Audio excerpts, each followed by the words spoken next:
Okay,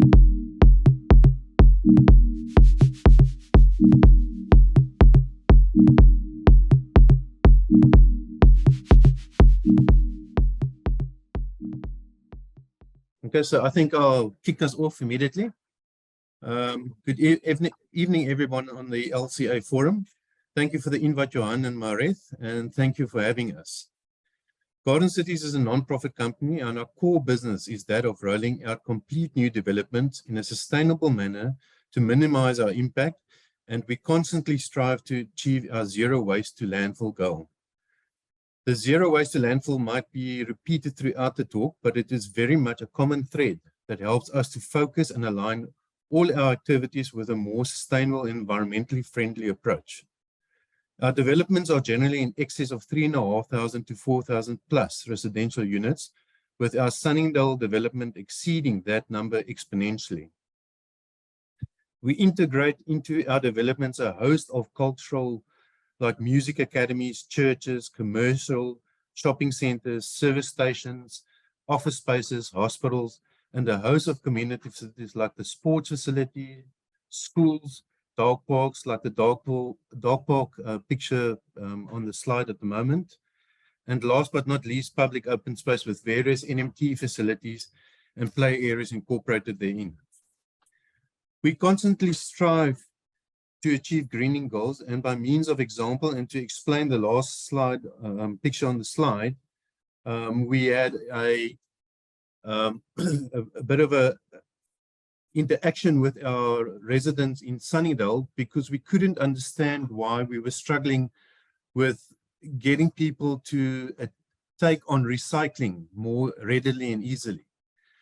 We actually got feedback that the residents were frustrated with the time consumed by it, and that it was felt that your time wasted in separation and then dispersing the items separately was too much of a problem. We then thought, okay, the best way to do that is to take the horse to the water and force him to drink. So we put 2 bins in each kitchen, and that is now a standard fitment in our houses to ensure that recycling actually does happen.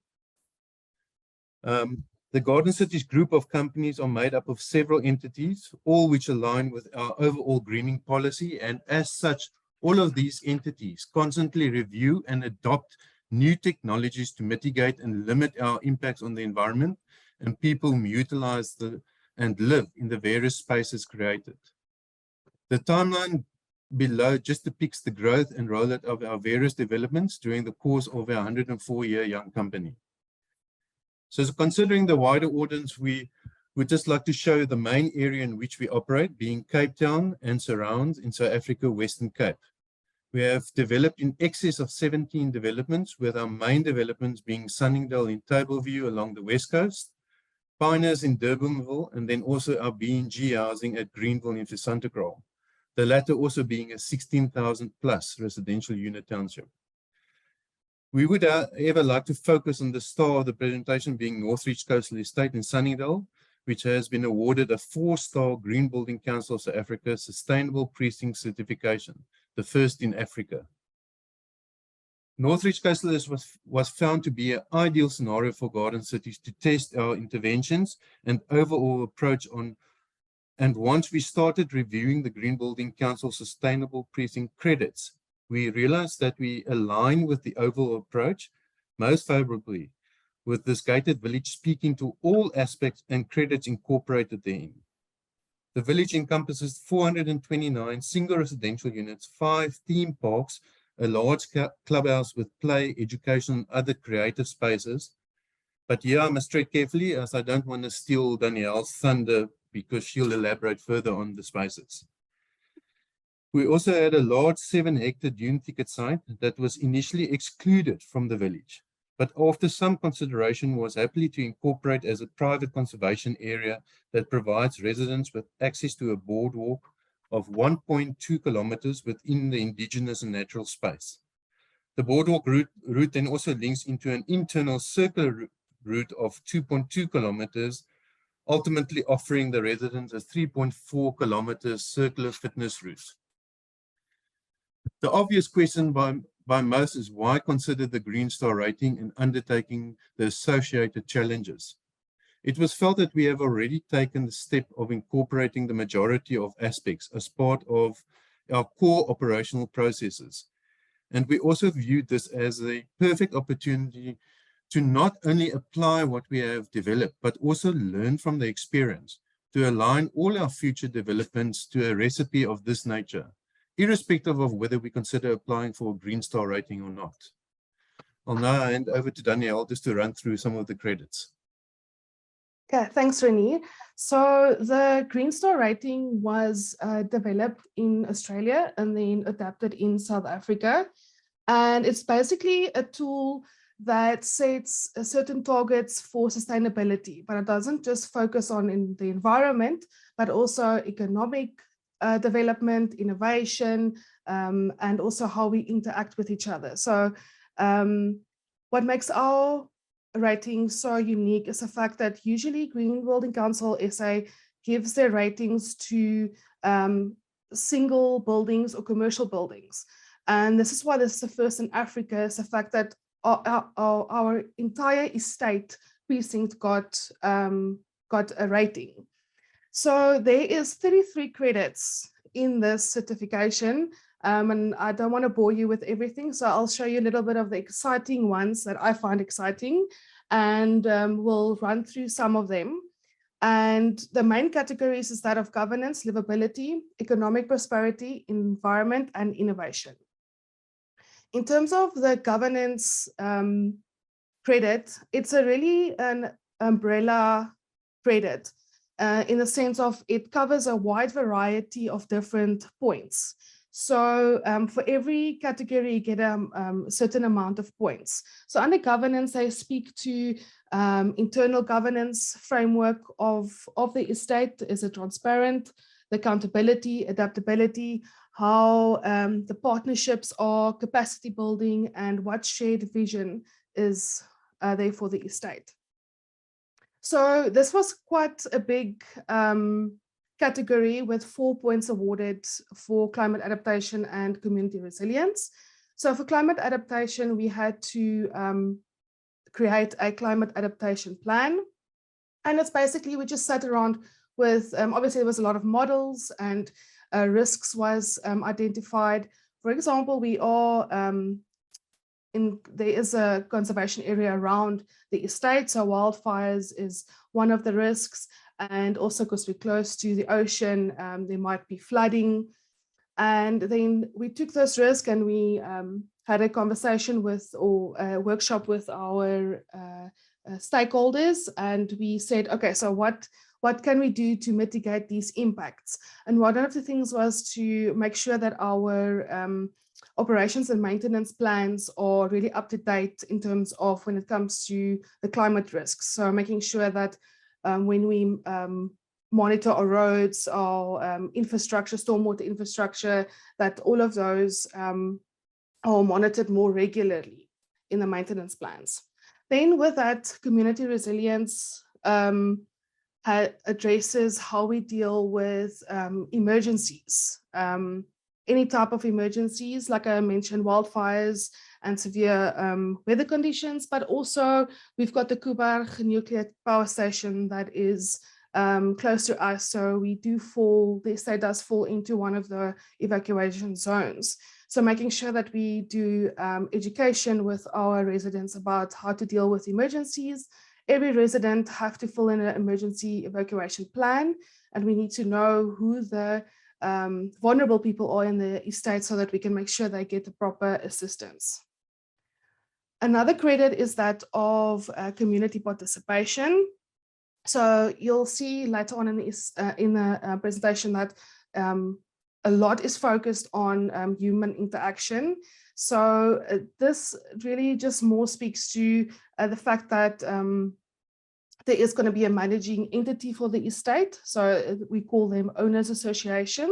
So for them, it will be the Northridge Coastal Estate Owners Association. And with that, we had to prove that we're going to have a constitution with estate rules. And all of these gave us points for the rating. The similar with our having a place admin building. So this is the picture you see here is our admin building as you come into the estate. So the facility manager will sit here. Another point that we was awarded to our project is that of having a physical place that can be called a sustainability education facility. So we just call this the eco room. And this is just a space where residents and even the public, like school groups, can use this facility to do workshops, have, just any educational or environmental education activity that can be hosted here. And we want to bring a lot of biophilic design ideas. And this is why we've got this cool 3D art wall art in the room. So when you can stand there, you really look and you see different things the whole time. And then a lot of natural light, as you can see, and using natural type of flooring. And then with time, we'll get some nice greenery in our room. Another point was awarded to developing a community user guide. So distributing information is very important for the tool, and making sure that when you have all of these wonderful projects implemented, but nobody knows about it, you have to have a lot of avenues to distribute information. So one of them is that of the guide, and we took a lot of effort and time to develop a guide that is easy to read and also not too boring and easy to navigate, 33 credits, so that the residents can really know what they need to do. Well, they don't have a lot of responsibility. They can enjoy the estates as much as they want to, but just the fact that there's a lot of emphasis on joining community events and making sure that you stick to the sustainable initiatives that we have in the houses. Then environmental management is very critical for us. As with all our developments, we have fundamental rules that regulate our builders' impact on the environment. We do this by implementing environmental management plans. So all our builders are monitored by an external environmental officer and health and safety officers. And we had to, all the things that we implement, it's not just for our residents, but we also did workshops with our contractors. And we really hope that the things that we want to implement, like recycling, that they will go back home and do the same. And although we always want to show the nice pictures, this is a construction site, so we do have our odd instances of non-compliances, but we really then work with our subcontractors to explain to them why we want to do things the right way. So the credit speaks to people's well-being. So the estate's well-being. We got most of our points in this category. And like Renier mentioned, we've got that 3-kilometer odd activity loop. And it starts with the 1.2-kilometer boardwalk in our private nature conservation area. So then you can see this beautiful view of Table Mountain. We walk into our clubhouse. So we were awarded a point for having a physical building as a community facility. And on this plot, we have a lot of various things that residents can do. We've got a sensory garden that you can walk through. Sensory garden is basically just a space where you can amplify your senses. So the smell, sight, touch, and sound. And to the right, to the left is the eco room. So it fits in nicely with the education of it. Then we also have a bowls court for the residents to enjoy and be active if they don't want to go and run around. We also have a beautiful picnic area for community events. And then an amphitheater for art and music shows. Because part of one of our other plans is that we need to incorporate a variety of different community events. Then we have about 5 different parks, and they're all different themes. And so the first one, that's the Babler Link Park, is going to have this wooden ship where if you're going to stand up, there's like a 360 view of Table Mountain, the ocean, Robben Island, Durbanville Hills. It's going to be so cool to see this shipwreck on a park. Then the other theme for Spoonville Park is also going to create elements of the animal kingdom. For Waxpool, we're going to have flora elements. For our Pipit Link Park, it's going to incorporate a battlefield, which commemorates the Battle of the Blouberg, which is one of the historical events of the area and which is incorporated into various of our plans of the estate. Then in the middle of the estate, we do have this community garden, community food garden. And so one of the credits that we got was that of access to fresh food. So residents will be able to grow their own food. The idea is that the plots are divided or into allotments, and residents are more than welcome then to have an allotment and grow their own food. But in time, as residents move in, will decide how they want to manage the specific area. We also have got a lovely herb garden, and another credit under the access to fresh food is the fact that we've got shopping malls that is in walking distance. So we also want to limit the amount of car usage, and that the fact that you need to walk and either use a bicycle from A to B. And that we've also limited the amount of parking in the estate. Then the next category is that of culture, heritage, and identity. So that was another plan that had to be developed in order to get another credit. And in this plan, it just gives a few interventions that will be incorporated to create a unique and authentic experience in the estate. So one of the historical events, like I mentioned, is the Battle of Blouberg. And although it was a small battle, it was quite significant because it was the end of the Dutch rule in Cape, and the British then took over. And it was believed that the field hospital was on the foothills of Blouberg Nature Conservation Area. So this is why the development is to the side. So a lot of care was given into the fact that when we did the bulk earthworks, that if something is found, that it's going to be quite significant, but there wasn't anything found. And should there ever be artifacts, it will probably be in the conservation area. Then community development is another big credit and points. And for that, the plan was developed, the community development plan. And that requires us to appoint a community development officer. So that person will be responsible to implement all the facets that's into the community development plan, and also make sure that we are implementing all the credits that from the Green Star tool. Another part is the access to information, like I mentioned. So the estate is also, or the residents uses the My Estate Life app, and that's the main way us and the Owners Association communicates with the residents. And then we also give memory sticks to all the residents with all the information on, and and then the community officer. So in terms of events, we need to host at least 4 events a year.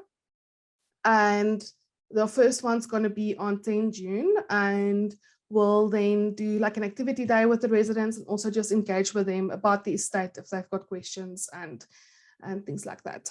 And also, like I said, the information is not just for the residents, but also for our subcontractors. And then we have posters on our walls in the yard office to make sure that even the people that work on site know the importance of the site. And that's actually also one of the requirements for the rating. And part of our information is developing a greening guide for homeowners. So this has been developed even before a Northridge was a thought. And so I think I just want to show the slide that Garden City is really focused on sustainability interventions even before this estate. And this is also available on our website. And lastly, the safe places, because South Africa, we really hammer on safety. This was actually a credit that we get originally and that we're gonna apply for recertification. So, and we it's just about how are we planning to keep crime out, basically, on this safe places. Back to Renier. He's going to explain to you guys about all the different interventions that we've applied to our homes. Thanks, Renier.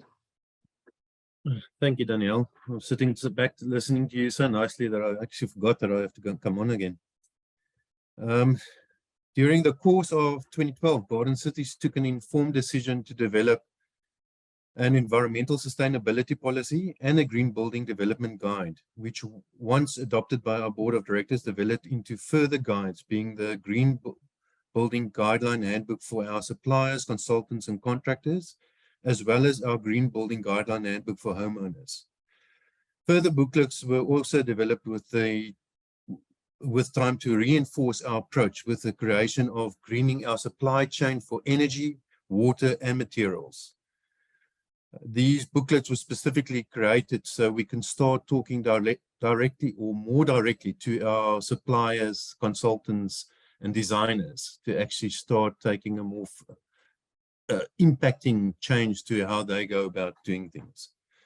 All of the above incorporated these various parties, and we constantly update these documents as well.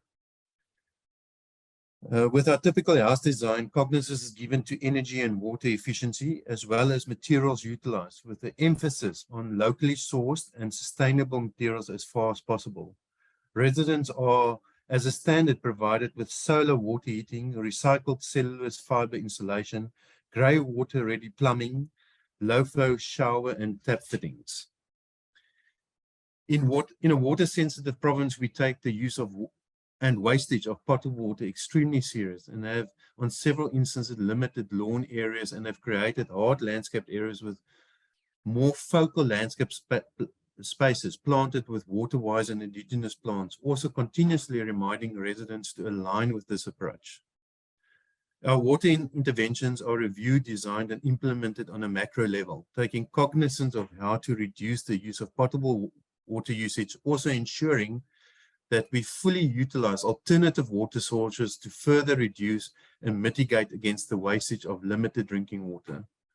One-touch taps, rainwater tanks, harvesting tanks at each house, as well as the incorporation of grey water-ready plumbing for residents are just some of the interventions implemented on each house. On a more macro level, Garden Cities rolls out treated effluent infrastructure, which is ultimately connected to the local authority supply. And this supply is utilized for irrigation of road verges, public open spaces, linear parks, as well as private sporting facilities and gated villages. The commercial entities also take us up on this to lessen their impact and also to save quite a substantial amount of cost. Eco-installation, we have insisted on utilizing recycled cellulose fiber insulation, found to be a sustainable and extremely effective solution to address our insulation needs and to meet SAN's 10400 XA requirements. From an energy efficiency perspective, we maximize the use of renewable energy as far as possible with the solar water heating and ensuring that all distribution boards are PV ready for the ease of retrofitting such installations. All light fittings are now standardly fitted as LED, which impacts substantially on the electricity consumed. From an energy reduction perspective, we also still have the use of biodigesters on a residential scale in our crosshairs, but we need to find a suitably scaled model at affordable cost for further review and consideration. The heat island effect remains a challenge in a water scarce area, but we continuously review this with the aim of addressing and mitigating same. With Northridge Coastal Estate, we have already utilized roof tiles with a higher SRI value to reduce the heating effect on the houses. Northridge Coastal Estate will also incorporate a minimum of 50% landscaped areas within the village to further reduce this effect. Waste management is also an aspect that lies close to our core mission statement in terms of environmental policy, as it again aligns with our zero waste to landfill approach.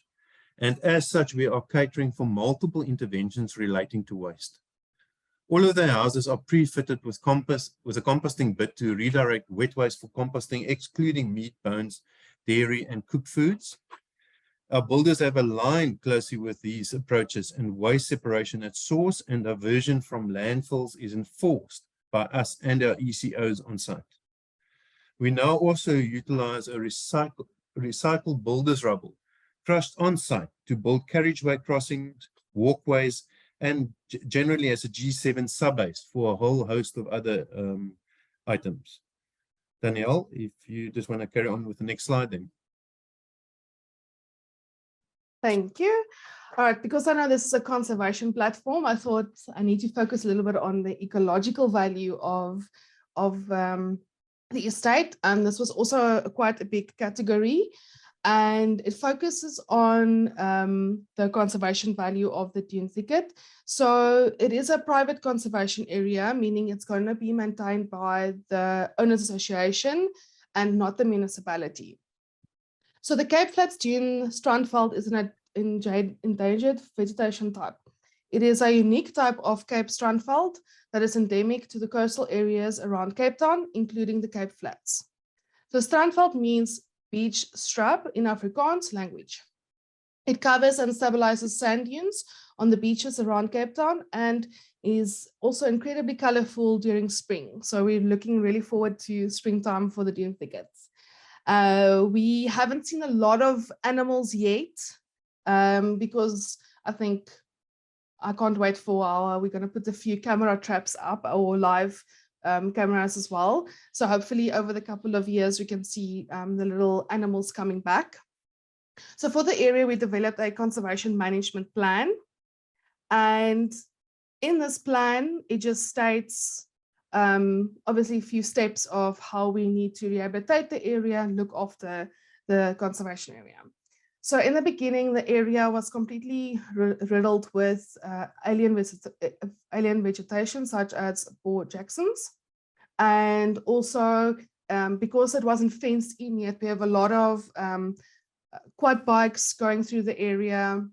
So before we did the boardwalk, there was already a disturbed area of pathways. So we made sure that the boardwalk coincides with those walkways, so we don't already even further damage the conservation area. So as you can see with these rocks, we just got a very funny inside story that we're not going to talk about now. It's a soft spot for us. And this is the latest photo where you can see there's no Boer Jacksons around the area. So we're really trying to focus on the alien clearing of this conservation area. Also, weeding is quite important, and this is nice. So one day we can talk a little bit about the Greenville team. It's our low-cost housing, and for us, there was a knowledge exchange. So we brought them from our other development to this development to come and help out in this conservation area and get a bit of knowledge about the dune thickets. Then for the bare areas, we had to revegetate some of the bare areas.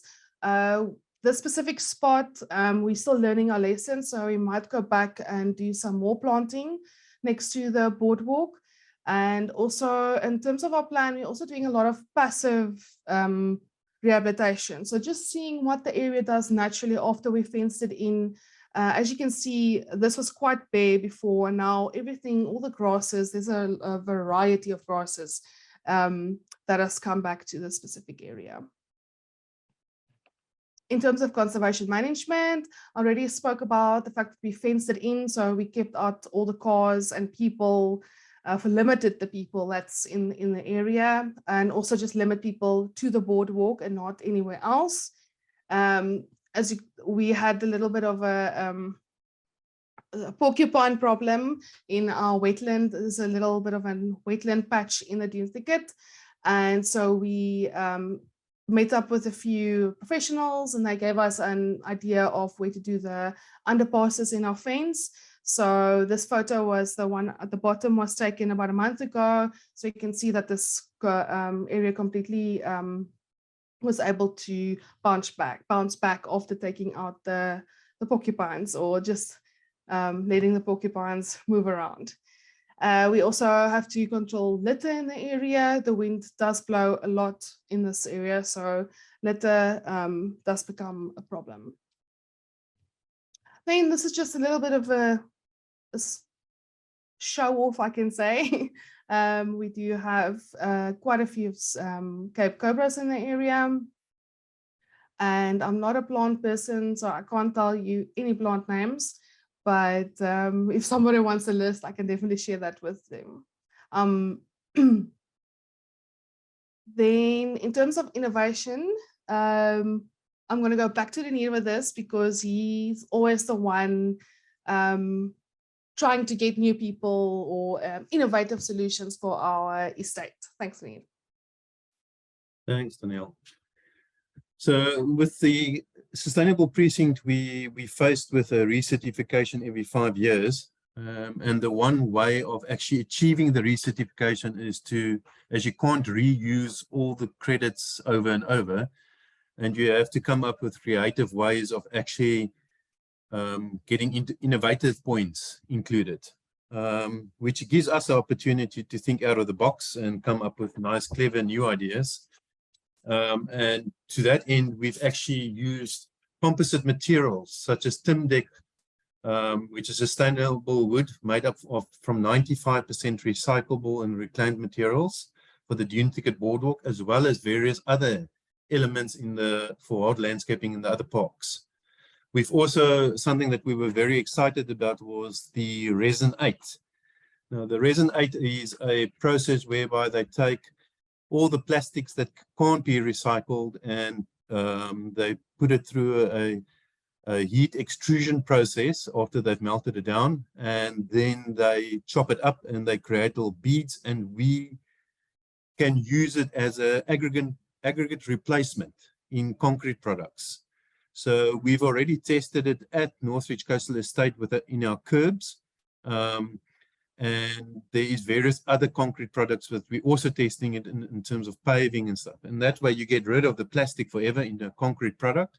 And you also save on the extremely scarce resources like building sand, which is becoming scarcer and scarcer as we develop. We also are very excited about the Internet of Things. To this end, we've always underutilized Internet of Things, and with Northridge Coastal Estate, I think we're spoiled in terms of the extent of the network that we have at our backing, and we're already busy implementing weather stations, CO2 measurements, speed cameras, and live feed cameras at the conservation area. All of these items talking to various of the other credits that we also have, which will help us with the recertification going forward. In terms of the overall project, I think I must give credit to all our consultants as well who were involved.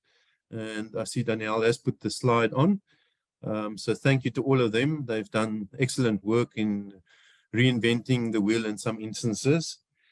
And then should you have any further queries, please feel free to either contact myself or Danielle on the information listed on the screen. Thank you very much.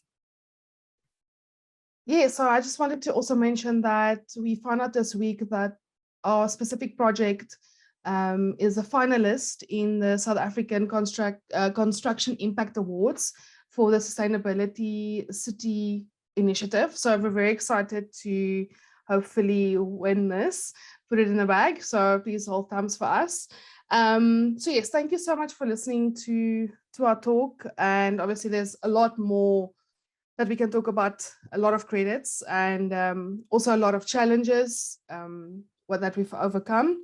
And then Maria just asked that I mentioned that on the 29th of June, I'll be talking about the nonprofit that I run, and in Greenville, which is called the Mosselbank River Conservation Team.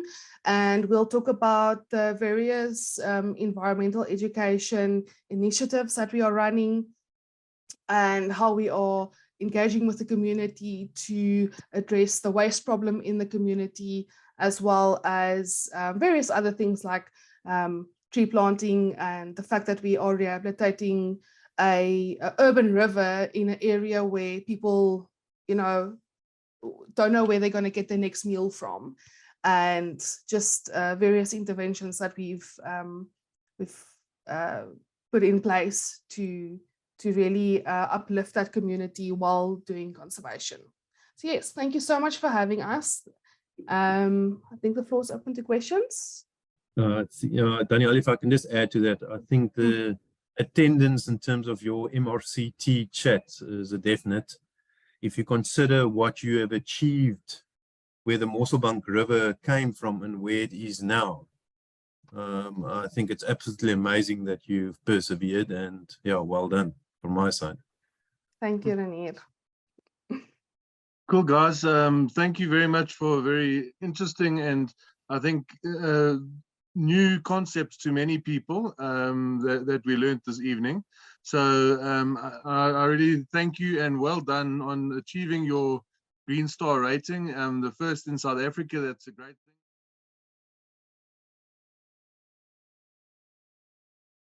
thing. Just another comment from my side, just watching what you guys are doing.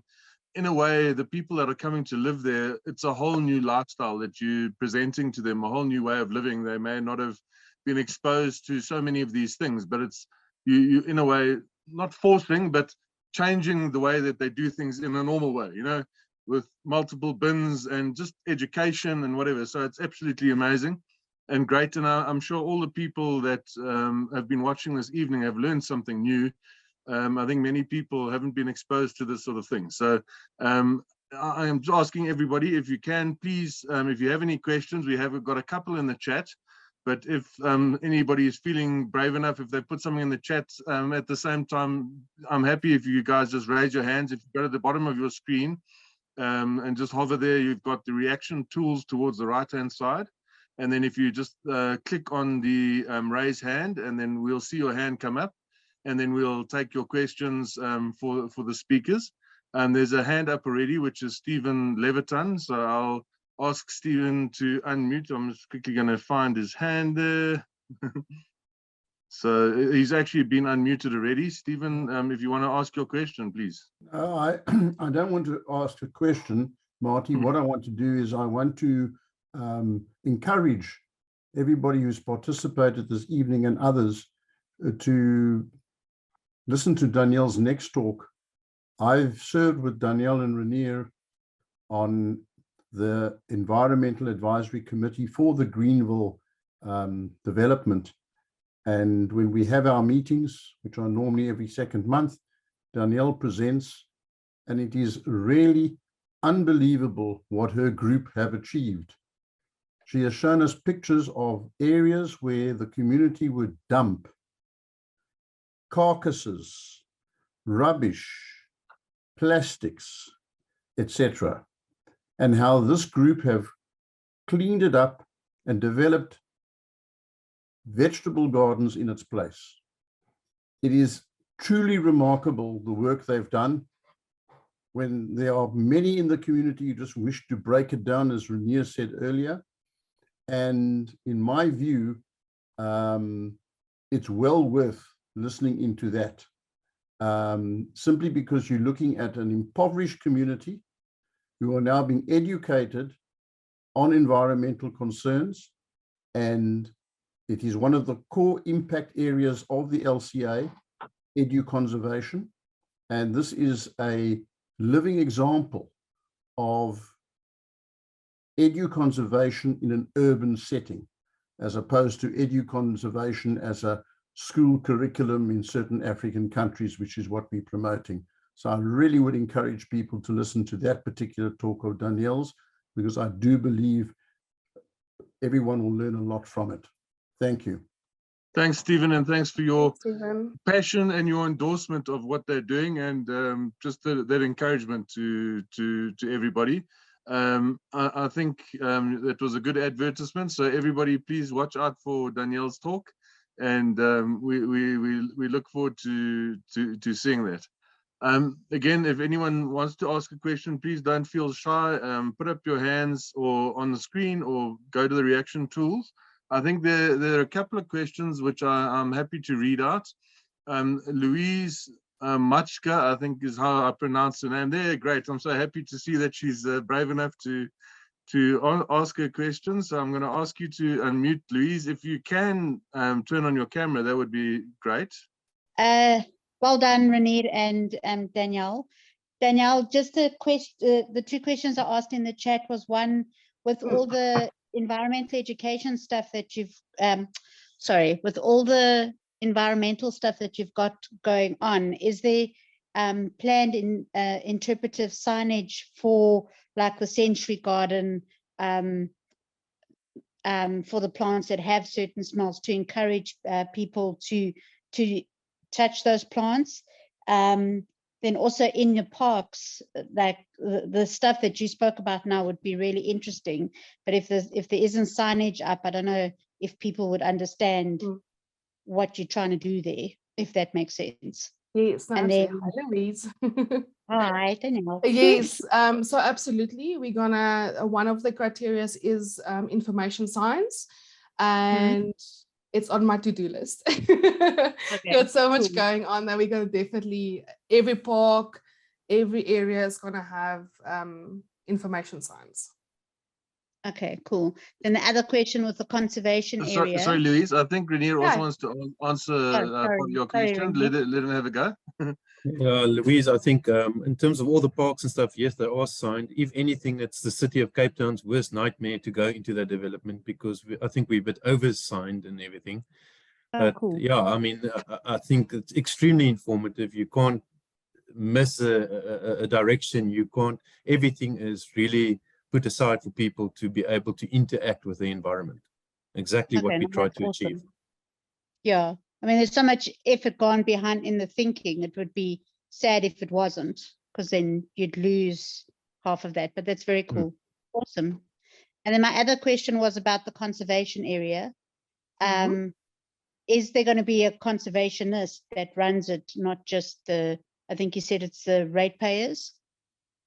Yeah, so is there going to be a conservation person in charge? There is going to be a development manager in Northridge Coastal Estate. He's not appointed yet, because you have to reach a bit of a critical mass in terms of the quantum of people that have moved in. It's not justifiable at the moment, but the homeowner association has got facility managers, and yes, the homeowners will take care of the private conservation area. It originally was going to be part of the Blober conservation area, which is the north of it. But the city indicated that they would not do, I must be very careful what I say now because I'm in a public forum, but they indicated that whatever interaction they have with it would be limited. So it would be fenced in, and the odd clearing, and we just envisioned something much more spectacular for the area. So we struck a deal with them and said, okay, well, give the conservation to us, and we will include it as part of the homeowner's responsibility. They will maintain it, and the public would have access to it, but obviously by bookings, because it is a gated village. So there's access control, but yeah, everything is taken care by the homeowners. Okay. And I haven't answered your question about a specific conservation officer, but I suspect that's a skill set that he'll learn very quickly with the specialist that is involved. Okay. All right. Yeah, because I know with other projects that we work on, there's a conservation officer for various different sites to manage it for the SRAs. So, because it is a specialized thing, it's not just. I'm sure if we have to lean on the city's rangers that's involved with the Blober conservation area, they must probably come and assist us. Yeah, no, I'm sure they would. Yeah. Awesome. Thank you. Well done. Okay. Thanks, Louise. Thanks, Louise, for asking the question. I appreciate it. Andy Klee, thank you for putting up your hand. I'm just going to ask you to unmute. Cool. Thanks, Marty. Thank you ever so much, guys. That's really impressive stuff. a couple of questions, if I may. I'm in Britain, so it'd be good to know which lucky people, what sort of people get to live in this amazing place. In terms of the infrastructure that we have to roll out with a village of this nature and the levies associated with it, because as soon as you build any village in the city of Cape Town precinct, then everything becomes private. The roads, the services, everything. So unfortunately, at this stage, that type of development is aimed at, I think, slightly more upper middle class, based on the cost that's associated with it. But we are trying to filter that through to all our developments, because the lessons learned with the Northridge Coastal Estate is easy achievable. It's a case of actually just changing mindsets with normal single residential owners. So we're getting there. Oh, brilliant. The second part builds on that really is, are you sharing your experience and best practice with other developers to encourage them to adopt a similar approach? I'm not quite sure if developers work differently overseas. I think developers in Cape Town or South Africa, I think they hold their cards closer to their chest, just from a intellectual property perspective. But yes, we most certainly do share with we've got sub-developers working within our developments as well. All those lessons are carried over to them. And it's not like it's, if you drive through the development, you'll pick up a whole lot of it. It's not, it's public knowledge effectively. So yeah, if people have to come to us to get experience or expertise in something, we'll most definitely share with them. Cool. We firmly Thank you. believe in sharing information. Yeah. So from my side, I mean, I think it's a case of developers who actually care and want to give back. I mean, unfortunately, a lot of developers have got a nasty name, just for, you know, not looking after the environment in the developments that they do. So, I mean, we had some fairly bad incidences in South Africa down in Umhloti area where, you know, half the mountain washed away because of developments and things that were done above. So yeah, I think it's following all the legislation, but also doing the right thing for the community and for the environment all the way. So yeah, it's very commendable what they're doing. I see Rian's hand is up. I just wanted to ask another quick question if I can. Are any of the houses, in terms of residential, are they getting their own individual Green Star ratings? Are you encouraging that as well? And is your precinct rating dependent on any of the houses getting that? To what degree is that sort of a feasible thing? Because I know there's a sort of residential rating tool, and that are you facilitating that for homeowners? So in Northridge Coastal Estate, I think we had our hands full with the Sustainable Precinct. It was a steep learning curve for us as well. And I think it possibly would have been a step too far to take on additional stuff, because it is very onerous in terms of the amount of admin work. But we have got the Edge tool that we apply throughout all our developments. So all our houses achieve the Edge tool requirements.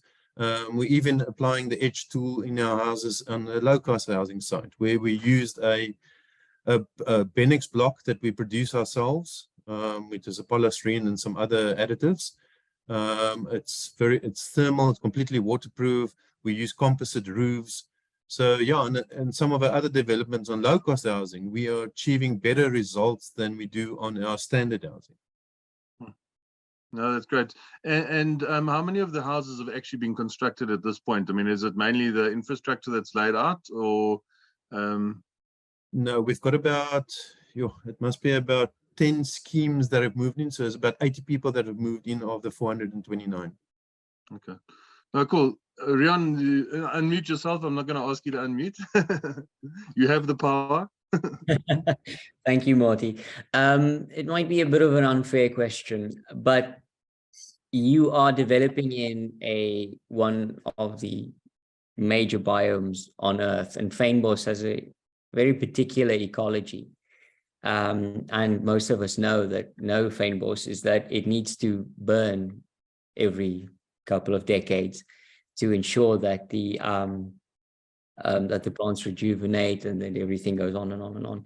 How is there plans and strategies in place within your development to ensure that that happens? I mean, you don't need to burn it, but that you keep the ecology of the plants that you plant and the animals that survive and the pollination and well, that's ecology for you. How do you keep that in check? Thank you. Okay, so generally with any of those areas, we would be guided by specialists like, and I'm going to mention the name because I don't know how else to convey it, is Vula. They guide us a lot in terms of these specialized areas. I think specifically for Northridge Coastal Estate, I think it's quite easy to manage because we would create fire breaks and cut it up in portions and do controlled burns and do a search and rescue first to save the necessary fauna and flora, and that must be saved. So not unmanageable, something that would be managed when and why, or when we are told to do so. But we are guided by the specialists. I mean, that's not our field of expertise. I would like to add to this because you did raise it and you said it's an unfair question. So let me give you one back. Garden Cities donated 462 hectares of fynbos area to the city of Cape Town, which is now known as the Global Conservation Area. So at 100 Rand, and they haven't paid the 100 Rand. So no, I meant an unfair question because I don't know, but you're not constable, well, you're not biologists for that.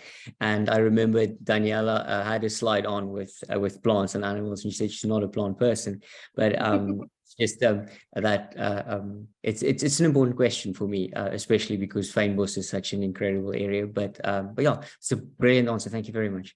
It's good to know that everything's taken into account. Thanks, Rowan, for that question. I'm not too sure. There's a couple more comments. I'm sure the guys can see the chat. There's a question possibly from Makwena Masenya. He's asking about specifically for disabilities and eco access. Have you got any things like that that you can talk to us about, please? So all of our facilities cater for disabled people as well. The only thing that we fell short was on the boardwalk within the dune thicket.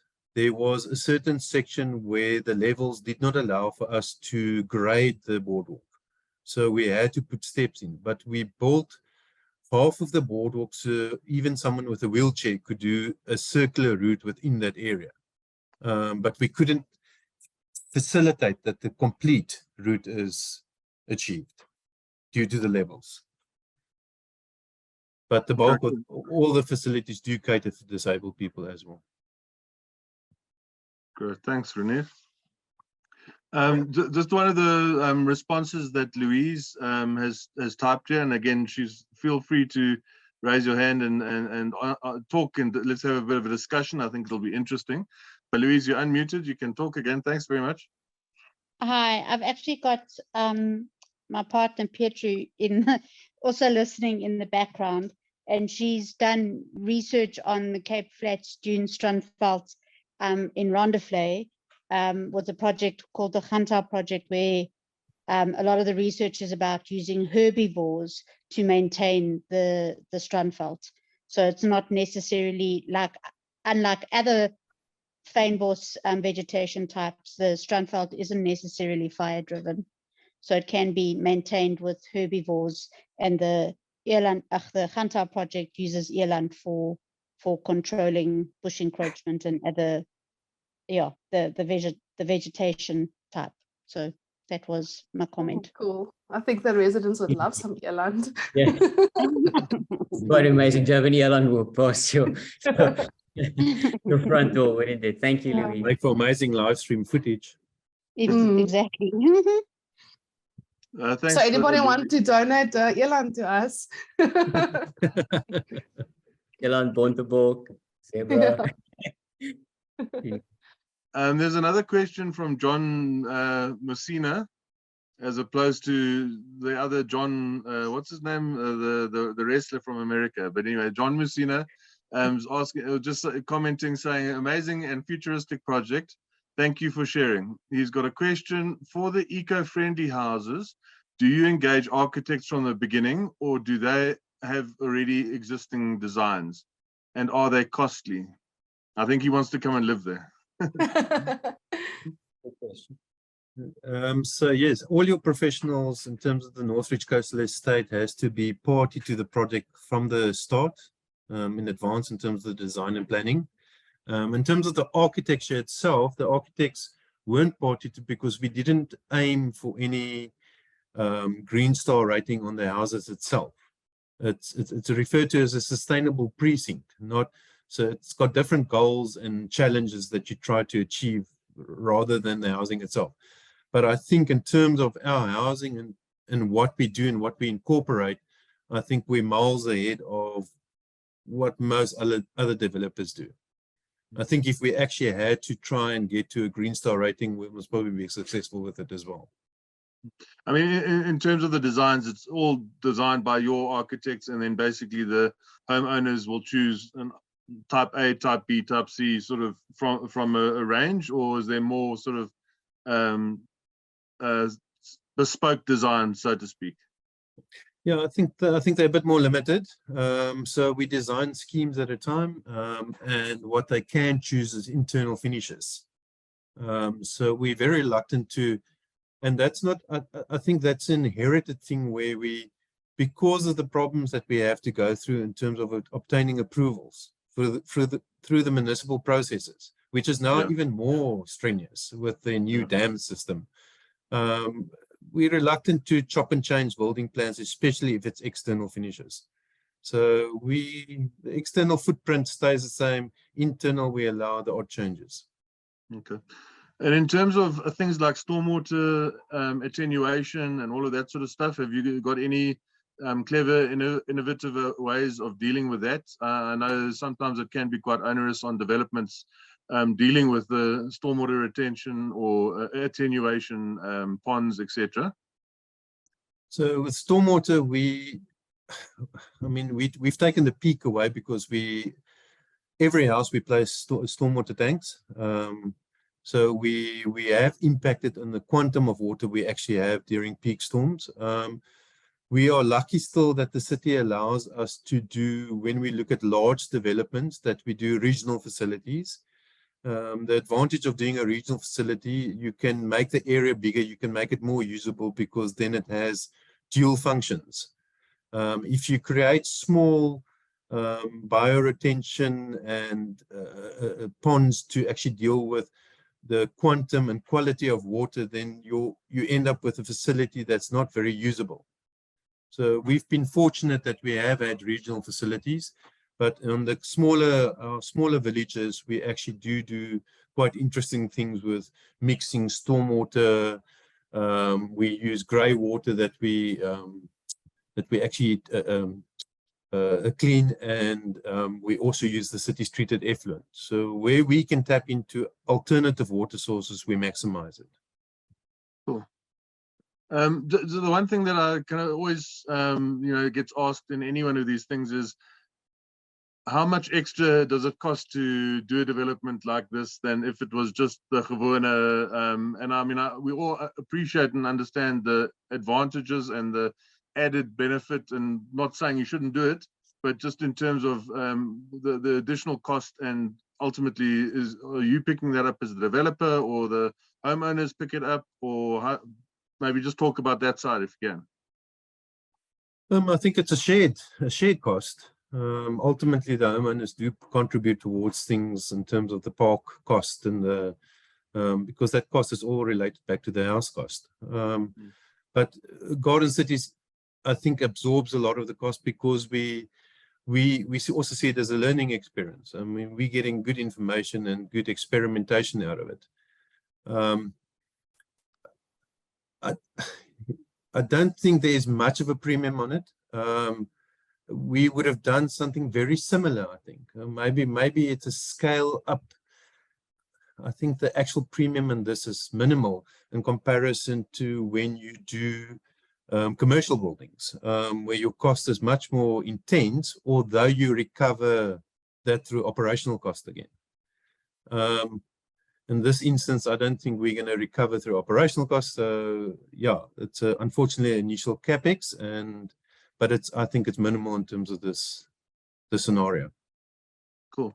And in terms of the actual sales, do you kind of develop as you get certain percentages of your sales? You were talking about almost sub-developments within the greater development, you know, batches of 20, 30, 40 sort of houses. We generally have, in the old days, we used to have a waiting list of 400 plus people. We actually cut it off at 400 because it becomes unrealistic after that.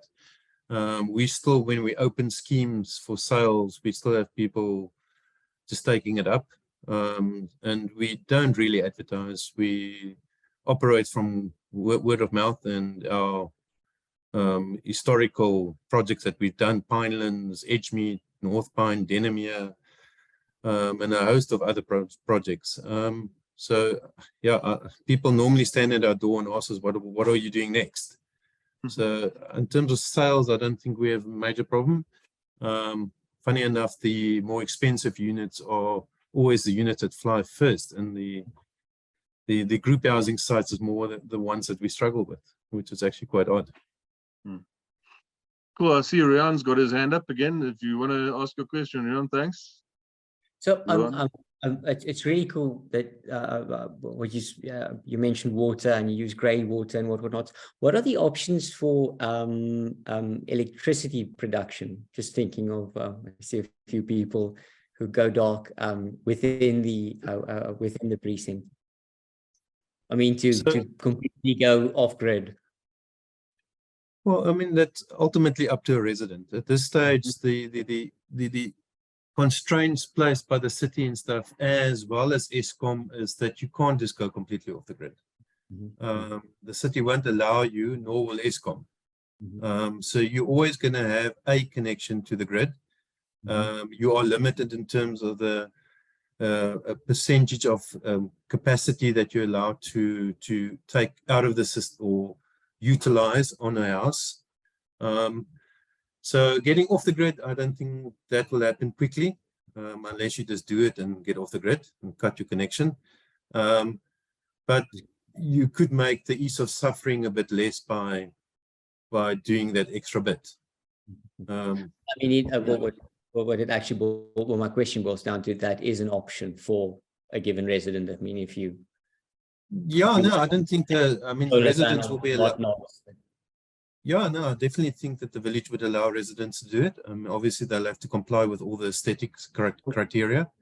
But there's no way that we would stop a greening or a solar project within a sustainable precinct. I mean, that would be absolute madness. No, of course. I was just wondering what the if there are any options and leeways and whatnot. Cool, thank you. Okay. Cool, guys. I don't see any other questions in the chat. So if there's anybody who wants to ask a question, please do put up your hand or wave at us or that. But yeah, I think we kind of drawing to a close. And yeah, just thank you very much and well done, guys. I'm guessing or hoping that you're going to be talking at the Green Buildings Conference in, I think, is it in November or is it in September? November probably is. November, yeah. So you need to put yourselves forward there. And hopefully I'll be. I nominate Renier. But you did well. Your airtime didn't run out, so Thank goodness. congratulations on that. And yeah, thanks very much, guys. And all the best for your nomination for the next award. And I'm sure you guys will do well. And thanks for just setting the trend and breaking new ground, and well done on being first. I think it's very commendable, and wish you very well in all of your developments. Awesome. Thank you very much.